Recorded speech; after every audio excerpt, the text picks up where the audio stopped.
Cleanup is well underway and has been all morning after strong winds and hail damaged homes, vehicles, and blocked roadways here in Anawa. While news of deportations and revoked student visas loom in the United States, it remains to be seen what that will do to the aspirations of young people here, who make up the largest group of international students in the United States.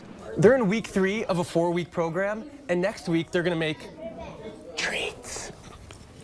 In Stevens Point, with Moffat, Adam Mueller, News Channel 7. Students at the University of Minnesota are split on the school's decision to allow a student organization to host Turning Point USA's college tour at Cyrus Northrop Memorial Auditorium Monday. On one hand, this is a uniting event for people to come and just have peaceful discussion.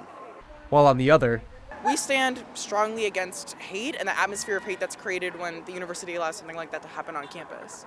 Monday's event was the first since the memorial of Charlie Kirk, Turning Point's founder.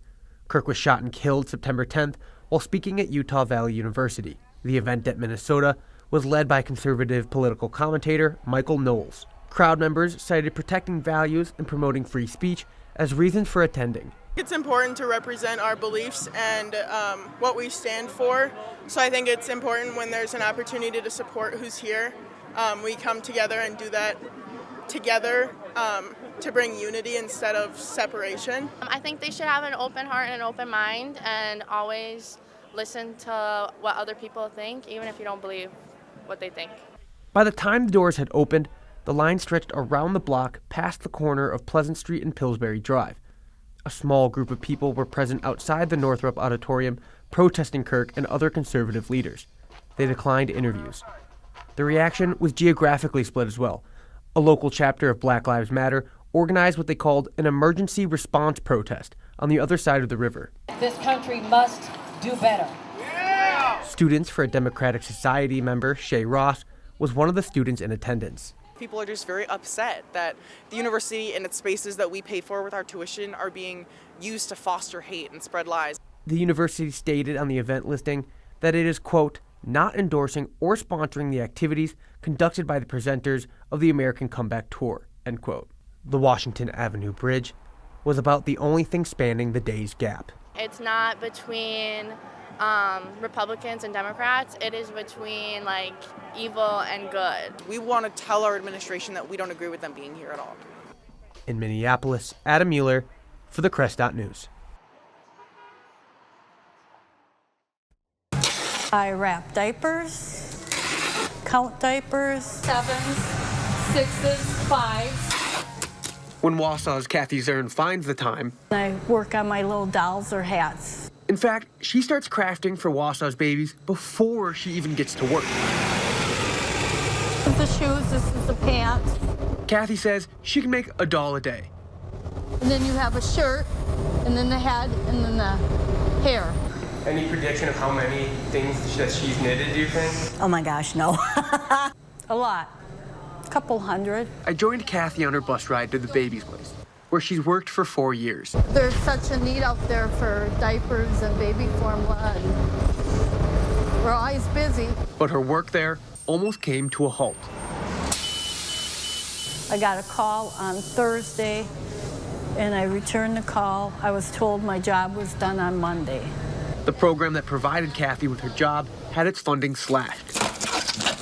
We did not want to lose a valuable resource like Hazy.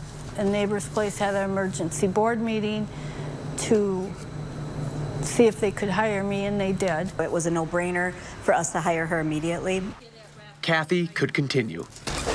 It's a handmade item that brings comfort and, love. It gives me something to do. And if they wouldn't have hired me, I still would have volunteered because I believe in the program and I like helping the baby's place and helping the people. In Wausau, Adam Mueller, News Channel 7.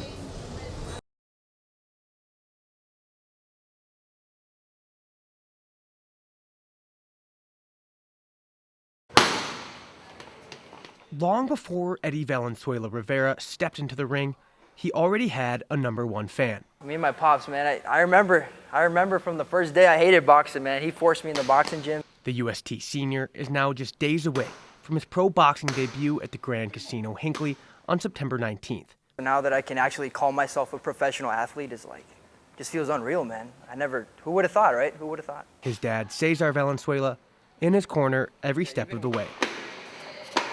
It's going to be a long first milestone for us. First of many. I just remember he cried every time he sparred. Every single time he cried.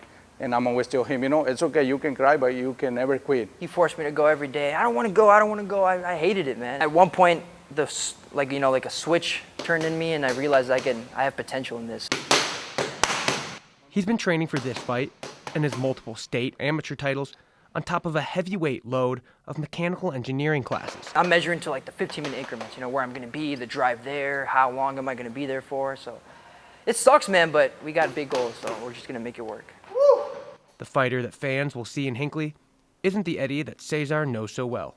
He's the kindest person, I guess. He's so kind and so educated, so that's why it's so weird, you know, have Eddie like professional boxer, you know, it's crazy. I'm proud of my boy, you know. In Eagan, Adam Mueller for the Crest.News.